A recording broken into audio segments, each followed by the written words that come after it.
The Anderson family's Manhattan penthouse always felt more like a corporate boardroom than a home. Maybe it was the floor-to-ceiling windows offering a calculated view of our business empire below.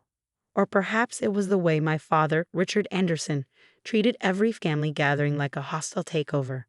I adjusted my Brioni suit, a habit from my heir apparent days, as the private elevator climbed to the 87th floor. At 35, I had built New Shield Cybersecurity into a billion-dollar company, protecting some of the largest corporations in America, including, ironically, Anderson Global Ventures. Mr. James Anderson, the AI system announced as I stepped into the marble foyer. Even the house computers use formal titles. James, my mother, Victoria Anderson, air-kissed my cheek, her Cartier bracelet catching the morning light. Your father's in his study. He's not in a good mood. When is he ever? I muttered, heading down the hallway I'd once raced through as a child, before understanding that wealth came with chains. I found him behind his mahogany desk, gray hair perfectly coiffed, reading glasses perched on his nose as he reviewed what I already knew were trust documents. My younger sister Caroline sat in one of the leather chairs, looking uncomfortable in her Channel suit. Sit, Dad commanded, not looking up. I remained standing. I have a board meeting in an hour. This won't take long. He finally met my eyes, his steel gray gaze as cold as ever. Your recent decisions have forced our hand. I knew exactly what he meant. Last month, I'd refused to approve a backdoor in our security systems that would have allowed Anderson Global to manipulate certain financial transactions. Dad had called it creative accounting. I called it fraud. The family trust, he continued, sliding papers across the desk, has been amended. You're out.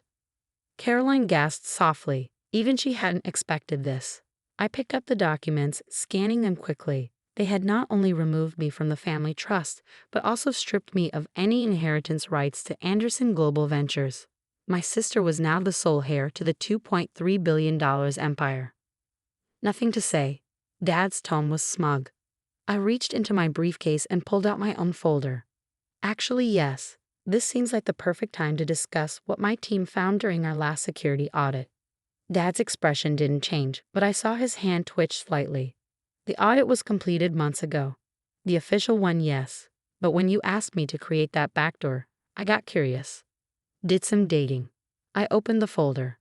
Would you like to know what I found in the encrypted servers in the Cayman Islands? Now his face paled slightly. Caroline looked between us, confused. James, he warned, think very carefully about what you're about to do. Oh, I have. For 20 years, you've used my sister and me as props in your financial shell game. Caroline manages your charitable foundation. That's actually a tax shelter. I was supposed to use my company to help you hide money from the IRS. I pulled out a flash drive. But I've kept every record, every transaction, every fake charity, every shell company. You signed NDAs, he snapped, which don't cover criminal activity. Did you really think I wouldn't have safeguards in place? I learned from the best, after all. Caroline stood up. What's he talking about, Dad? Your brother is making baseless accusations. Show her, I interrupted. Show her the real books. Tell her where the foundation money really goes. Tell her why Mom's art collection keeps getting donated to museums that don't exist. James, Mom appeared in the doorway, her perfect makeup not quite hiding her anxiety. Please, let's discuss this as a family. We stopped being a family the day Dad decided we were just assets to manipulate. I turned back to him. You have two choices. Come clean, make it right, and let Caroline run the company legitimately, or I take everything I have to the SEC. Dad's face turned red. You ungrateful. I'm giving you a chance, I cut in. More than you deserve. More than you gave all those people whose pensions disappeared into your offshore accounts. Caroline's hand flew to her mouth. The pension fund scandal last year. That was us. Ask him about the shell companies in Singapore. Ask him why he really wanted that backdoor in our security system. Dad stood up so quickly his chair crashed backward. Get out. You're not just cut off. You're dead to us. I smiled, feeling truly free for the first time in my life. Great. Then I can finally tell everyone about your global tax evasion scheme. I wonder what the IRS will say about those numbered accounts in Switzerland. You destroy your own family? Mom whispered. No, Mom. Dad did that years ago. I'm just finally turning on the lights. I looked at Caroline. You should come with me, sis. You don't want to be here when the federal agents arrive. Federal agents? Dad laughed, but it sounded hollow. You're bluffing. I pulled out my phone and showed him the screen. A message from my VP of Security, FBI team in position, waiting for your signal. I learned everything from you, Dad, including how to plan ahead. I turned to leave, then paused. Oh, and I've already transferred all of Anderson Global cybersecurity to our competitors. Good luck explaining those servers to the forensic accountants. Wait, Caroline grabbed her purse and hurried after me. I'm coming with you. In the elevator, she turned to me with tears in her eyes. How long have you known? About 5 years. I built New Shield specifically to gather evidence. Every contract with Anderson Global, every security update, they all gave me more proof. Why didn't you tell me? You weren't ready. But now? I showed her another document. You own 30% of New Shield. Has since day one. Clean money. Legitimate business. Your choice if you want to be part of it. The elevator reached a lobby just as 3 black SUVs pulled up outside. Men in FBI jackets emerged. Mr. Anderson, one nodded to me as we passed. I've been working with them for months, building an airtight case. Caroline clutched my arm. What happens now? Now, we build something legitimate, something we can be proud of. I looked up at the penthouse windows where I could see Dad pacing. He taught us everything about building an empire through lies. Let's see if we can build a better one with the truth. My phone buzzed. A news alert. The story was already breaking. Anderson Global Ventures under federal investigation. Whistleblower reveals massive tax evasion scheme. Dad always said family was everything, Caroline murmured. He was right about that part, I replied, just wrong about which family members to trust. As we walked away from the building that had housed so many secrets, I felt the weight of decades of lies lifting from my shoulders. Dad had thought cutting me off would silence me. Instead, it had finally set me free. 6 months after the Anderson Global scandal broke, I sat in my office at New Shield's headquarters, watching the morning news. The headline scrolled across the bottom of the screen. Richard Anderson pleads guilty to tax evasion, money laundering. Faces 15 years. Caroline entered, looking more relaxed and business casual than she ever had in her designer suits. Since joining New Shield as Chief Compliance Officer, she found her true calling in ensuring other companies stayed on the right side of the law. Mom's lawyer called, she said, setting 2 coffee cups on my desk. She's filing for divorce. I nodded, unsurprised. Victoria Anderson had managed to prove she was unaware of the full scope of Dad's crimes, though she had to forfeit most of her personal assets. How's she doing? Better, actually. She's selling the art collection. The real one, not the fake donations, and starting a small gallery in Chelsea. Says she finally feels like herself. The intercom buzzed. Mr. Anderson, the SEC team is here for the quarterly review. This was our new normal. After exposing Dad's scheme, New Shield had become the gold standard for corporate transparency. Every quarter, we opened our books to regulatory agencies, showing them exactly how legitimate business should operate. Send them in, I replied, then turned to Caroline.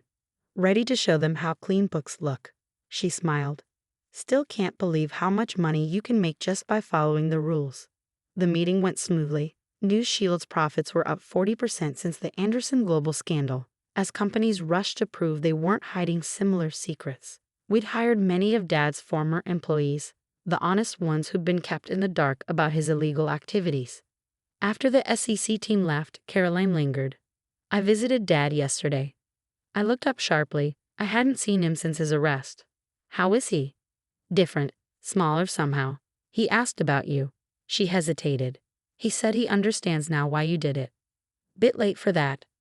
Maybe, but he also gave me this. She handed me an envelope. Said it was time you knew everything. Inside was a letter, written in Dad's precise handwriting. James, you were always smarter than me. That's why I pushed you so hard. I saw in you what I could never be. Someone who could build something real, not just a house of cards. The truth is, I was born poor. Everything I built came from fear of going back to that. The first time I fudged the numbers, it was to keep us afloat. Then it got easier. Each lie needed a bigger lie to cover it. You were right to stop it. The son became better than the father. Take care of your sister. Take care of the people who trusted our name. Dad. I folded the letter carefully. He's trying to manipulate us again. Maybe, Caroline said. Or maybe he's finally telling the truth. The investigators found records going back 30 years. Everything he wrote checks out. My phone buzzed. A text from Mom. Having dinner with some old friends tonight. Real ones, not social climbers. Join me? Mom's changing too, Caroline observed. We all are. She was right. The past 6 months had transformed our family in ways money never could. Mom had discovered she had actual talent for art curation. Caroline had found her voice in corporate ethics. And I finally built something I could be proud of. The afternoon brought another surprise. Sarah Chin, Dad's former assistant of 20 years, had asked for a meeting. Mr. Anderson, she said, sitting nervously in my office, I need to show you something. She pulled out an old ledger. Your father gave me this for safekeeping years ago. It shows where it all started, when Anderson Global first began cutting corners. He was trying to save jobs during the 90s recession. That doesn't excuse what he did. No, she agreed, but it might help you understand. He wanted to protect people. He just lost his way. I flipped through the ledger. The early entries showed a desperate man trying to keep his company afloat, not the calculating criminal he'd become. It didn't change anything, but somehow it changed everything. That evening, I joined Mom at a small Italian restaurant, nothing like the Michelin-starred establishments she used to frequent. She looked younger somehow, the perpetual tension gone from her face. I sold the penthouse, she announced. That little place in the village, near my gallery. The mighty have fallen, I said, but without bitterness. No, James. The mighty have finally stood up straight. She reached for my hand. Your father and I thought we were giving you children everything.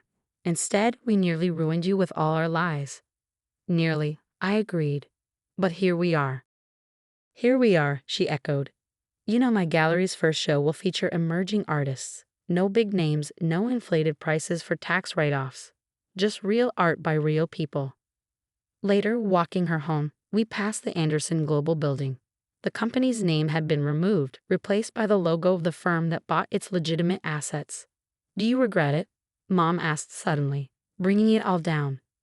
I thought about Dad's letter, about Sarah's ledger, about the thousands of lives touched by our family's choices, both good and bad. No, I said finally. We needed to fall to learn how to stand properly. My phone buzzed again. Caroline had sent a photo. She was at New Shield's community coding program, teaching kids from underfunded schools how to protect their digital future. The caption read, Building a Real Legacy. You know, Mom said, looking at the photo, your father was right about one thing in that letter. The son did become better than the father.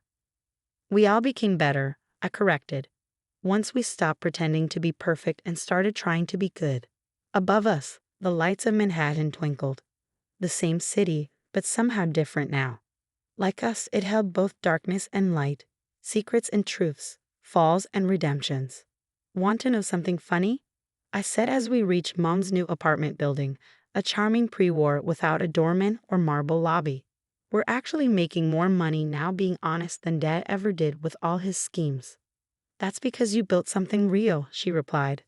Something that helps people instead of using them. As I headed back to my own place, I kept my relatively modest condo rather than upgrading to some penthouse. I thought about legacy. Dad had spent decades building a legacy of lies. Now we were building something else. A legacy of truth, of redemption, of actual value. My phone buzzed one last time. A message from the FBI. They'd found another of Dad's hidden accounts, but this one was different. It contained a trust fund he'd set up for his employees' children's education. Legitimate, fully taxed, completely legal. Maybe, I thought, even in the darkest lies, a small light of truth can survive. We just have to be brave enough to let it grow. 1 year to the day after Dad's conviction, I received an unexpected call from the federal prison. He wanted to meet. After a week of deliberation, I found myself sitting across from him in the visitor's room, both of us dressed in different kinds of uniforms. His prison-issued, mine a bespoke suit that suddenly felt like armor. You look well, he said, the familiar authority in his voice dimmed but not extinguished. I've been following New Shield's success. Hard not to, from in here, I replied. The financial papers had been full of our latest innovation. a blockchain-based transparency system that made corporate fraud nearly impossible. The irony wasn't lost on either of us. Did you get my letter? His hands, once adorned with expensive watches, now fidgeted naked on the table. Yes, Caroline showed me the old ledger too. Sarah Chin brought it by. He nodded slowly. Sarah was always loyal. Too loyal, maybe. I should have listened when she warned me about the pension fund scheme. A guard passed by, reminding us where we were. How far the mighty have fallen, or perhaps risen through falling. I've been teaching financial literacy here, he continued, helping inmates understand how to run legitimate businesses when they get out. Ironic, isn't it? I'm finally teaching honest business practices. Very ironic, I agreed, but without the bitterness that would have colored my voice a year ago. Mom's gallery is doing well. Something flickered in his eyes. Pride, regret, or maybe both. I saw it in the Times. Anderson Gallery champions unknown artists. She's found her passion. We all have. Once we stopped trying to be what you wanted us to be. He absorbed the hit without flinching. I deserve that.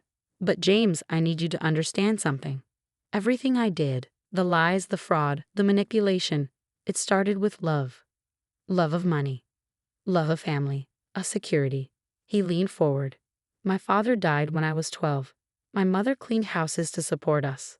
I swore my children would never know that fear.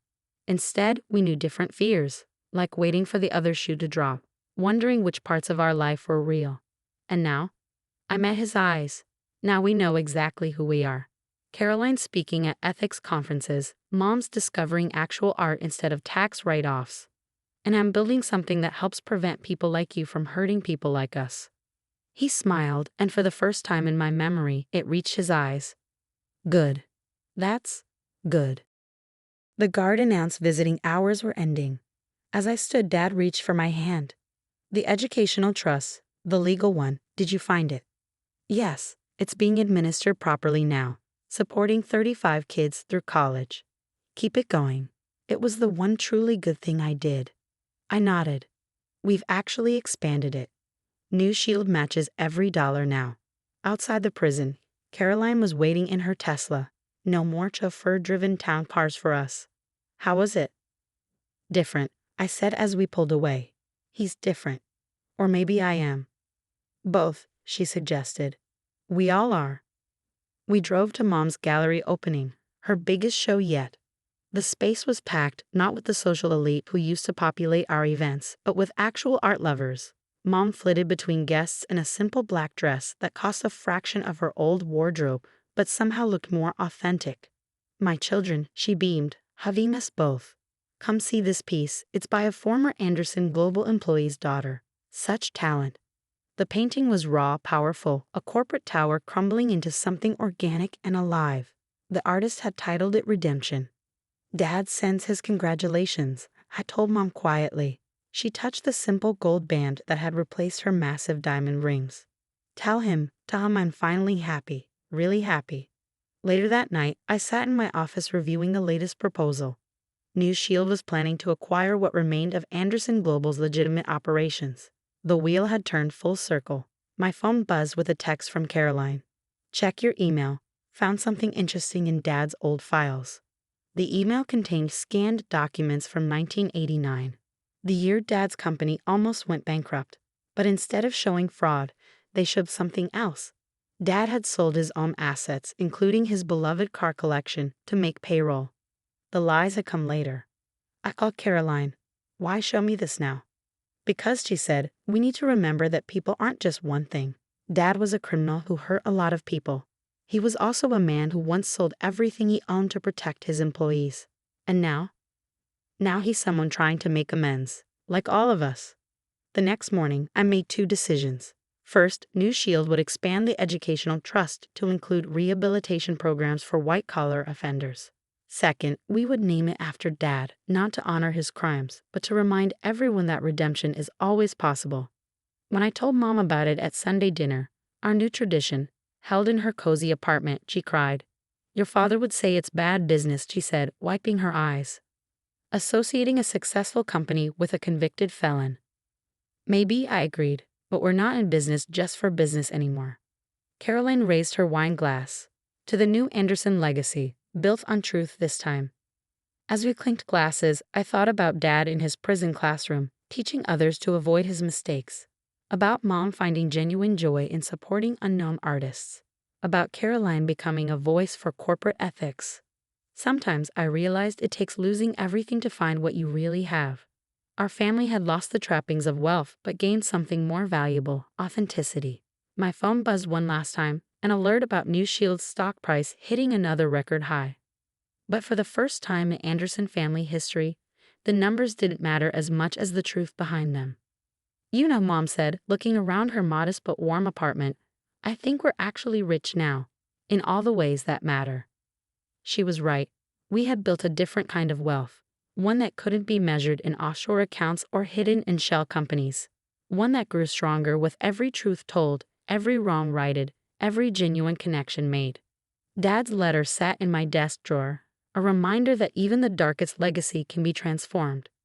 We were no longer the Andersons of Wall Street legend, but maybe that was our greatest achievement yet. 5 years after the fall of Anderson Global, I stood at a podium in the New Shield Auditorium, facing a room full of eager faces. The Second Chance Initiative, our program for rehabilitating white-collar offenders, was graduating its first class, and among the graduates was a familiar face: my father. Dad sat in the front row, wearing a suit that was modest by his old standards, but dignified nonetheless. After serving 3 years of his sentence, he'd been released early for good behavior and for his work helping federal investigators uncover other corporate fraud schemes.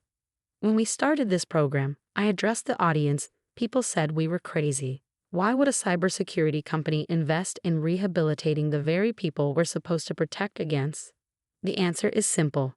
Because sometimes the best way to prevent a crime is to understand why it happened in the first place. Caroline, now our chief ethics officer, squeezed Dad's shoulder as she passed by. Mom sat beside him, their relationship transformed into something resembling friendship after their divorce. She'd recently been appointed to the New York Arts Council, her gallery having become a launching pad for emerging artists.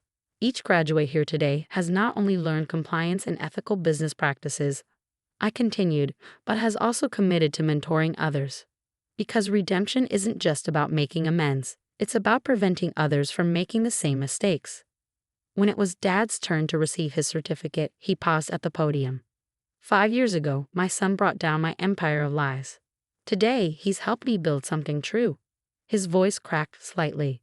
The Anderson name once stood for wealth at any cost. Now it stands for integrity. And I've never been prouder. At the reception afterward, Sarah Chen, now our head of corporate compliance training, approached with news. The SEC has officially recognized our program as a model for corporate rehabilitation. They want to implement it nationwide. Dad overheard and smiled. Imagine that, Anderson becoming the standard for corporate ethics. Full circle, Mom said, joining us with a glass of champagne. Though I must say, honesty looks better on all of us than designer labels ever did. She was right. Caroline was expecting her first child, already planning to teach them about ethical business practices from day one. Mom's gallery had spawned a foundation supporting arts education in underprivileged communities. And me? I'd finally found peace in building something that helped people instead of exploiting them. Later that evening, Dad and I walked through the New Shield offices. He stopped at the wall displaying our company timeline, which now included the Anderson Global scandal as a turning point. You know what I regret most? He said quietly. Not the money, not the prestige, not even the freedom I lost. I regret not seeing sooner that my children were better people than I taught them to be. We learned from your mistakes, I replied. Maybe that was the best lesson you could have given us. He nodded, touching the plaque bearing his name, not as a cautionary tale, but as the founder of our rehabilitation program. Legacy is a funny thing. I spent decades building one I thought mattered, only to find out my real legacy is in how you transformed my failures into something good. As we headed to the elevator, Dad paused one last time. The Educational Trust, how many students now? Over 200, I smiled. Turns out doing good is pretty good for business too. The next morning's papers carried the story. Anderson family transforms corporate scandal into force for change. But the real story wasn't in the headlines. It was in the small moments. Dad teaching ethics to former executives, Mom supporting struggling artists, Caroline preparing to raise a child with values we had to learn the hard way. My phone buzzed with a text from Caroline. Baby scan today. If it's a boy, thinking of naming him Richard, not after who Dad was, but after who he became. Looking out over the city where our family had risen, fallen, and risen again, differently, I realized that sometimes the biggest frauds hide the deepest truths. Dad had tried to build a legacy of wealth, but instead created a legacy of redemption. And maybe that was the greatest fortune of all.